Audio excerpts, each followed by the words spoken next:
আপনার গোলটাকে নির্ধারণ করুন, আপনার সময়টাকে আল্লাহর জন্য আপনি ব্যয় করুন। আল্লাহর জন্য আপনি যদি সময় ব্যয় করেন, মনে রাখবেন আল্লাহ সুবহানাহু ওয়া তাআলা আপনার সময়ের মধ্যে বারাকা প্রদান করবেন। আপনার বয়সের মধ্যে 20-30 হয়ে গিয়েছে, আপনি কি করেছেন? আপনি আপনাদের পূর্বপুরুষদের দিকে তাকান তো, 20-30 বছর তারা কি করেছে? 20-30 বছর তারা এই গোটা পৃথিবীতে তারা চষে বেরিয়েছে। আপনার পূর্বপুরুষদের দিকে তাকিয়ে দেখেন না, তারা 20-30 বছর তারা কি করেছে?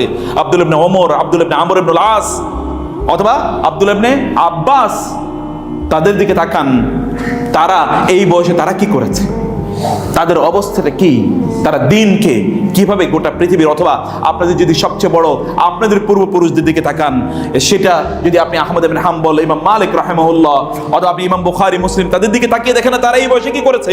ইমাম নববীর দিকে তাকান, ইবনে হাজার আসকালানি কত বছর বেঁচেছিল তারা, ইমাম শাফি কত বছর বেঁচেছিল, কত বছর তিনি যা লিখেছেন এগুলো তো আপনি পড়েও শেষ করতে পারবেন না। তারা তাহলে পড়াশোনা তারা কবে করেছে, সংসার তারা কবে চালিয়েছে, এবং অন্যান্য কাজগুলো তারা কিভাবে করেছে। আপনি আল্লাহ সুবহানাহু ওয়া তাআলা আপনার তো সময় কোন দিকে আপনি কাটাচ্ছেন, আপনার সময় আপনি কোন দিকে কাটাচ্ছেন, সময়টাকে নিয়ে আপনি যুবকদের সবচেয়ে ঘৃণিত যে অভ্যাসটি, অথবা তাদের জন্য সবচেয়ে ডিস্ট্রাকটিভ যে জিনিসটি, তাহলে যে তাদের সময়ের কোনো মূল্য নাই তাদের কাছে। গল্পে, আড্ডায়, অথবা সোশ্যাল মিডিয়াতে ইত্যকার জিনিসে তার ঘন্টার পর ঘন্টা তার চলে যায়, সে কখনো বোঝে না। যুবকরা যদি আপনাদের সময়গুলোকে যদি আপনারা বাঁচাতে চান, তাহলে যতক্ষণ সময় আপনারা সোশ্যাল মিডিয়াতে কাটাবেন, ততক্ষণ সময় আপনারা ঠিক ততটুকু সময় আল্লাহর জন্য কাটিয়ে দেখুন। আপনি 1 ঘন্টা তো মোবাইল নিয়ে ব্যস্ত ছিলেন, 1 ঘন্টা কোরআন তেলাওয়াত করুন, 1 ঘন্টা সালাত আদায় করুন, 1 ঘন্টা দ্বীনি জ্ঞান অর্জন করুন। এই কাজগুলো আপনারা করুন। যুবকদের প্রবলেমগুলোর মধ্যে আরেকটি প্রবলেম হলো যে যুবকরা আজকে একটা জ্ঞানহীন জাতি, বিশেষ করে ইসলামী জ্ঞান তাদের নাই। আপনি দেখবেন কেবলমাত্র দুনিয়ার জ্ঞান নিয়ে তারা প্রচন্ড ব্যস্ত, দুনিয়ার জ্ঞানে তারা প্রচন্ড জ্ঞানী। ইয়ালামুনা যাহিরাম মিনাল হায়াতিদ দুনিয়া ওয়া মা আনিল আখিরাতি হুম গাফিলুন। আলিম বিদ দুনিয়া জাহিলুম বিল আখিরা। তারা যে দুনিয়ার পণ্ডিত, কিন্তু আখিরাতের ব্যাপারে তাদের কোনো ধারণাই নেই, আখিরাত সম্পর্কে তারা জানেই না, দিনের ব্যাপারে তাদের জানা নাই। আপনারা শুধুমাত্র বেড়াইদের কয়েকজন যুবক নিয়ে বাংলাদেশকে চিন্তা করলে হবে না, বাংলাদেশকে চিন্তা করতে হবে এর বাইরে, এখানকার কয়েকজনের বাইরে, যে তাদের জ্ঞানের লেভেল, দিন সম্পর্কে তাদের জ্ঞানের লেভেল কোথায়, কোন জায়গায় আছে। তারা এতটা খারাপ অবস্থায় আছে দিন সম্পর্কে, দিনের মৌলিক বিষয়গুলো তারা জানে না।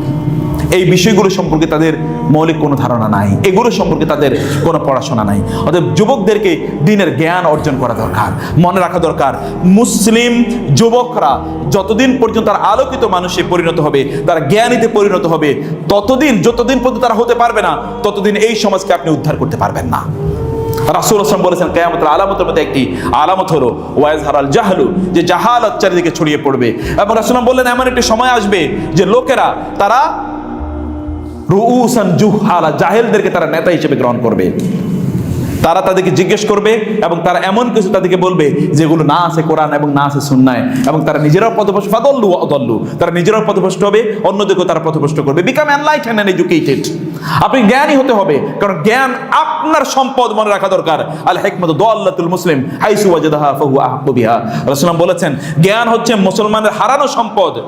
আপনার হারানো সম্পদ, এটা আপনি যেখানে পাবেন এটাই আপনার, এটাকে আপনার নিতে হবে, ধরে নিতে হবে, এটাকে আপনার অর্জন করতে হবে। দিনী জ্ঞান অর্জন করার জন্য আপনাকে সময় ব্যয় করা, প্রচেষ্টা ব্যয় করা, এটা আপনার কাজ।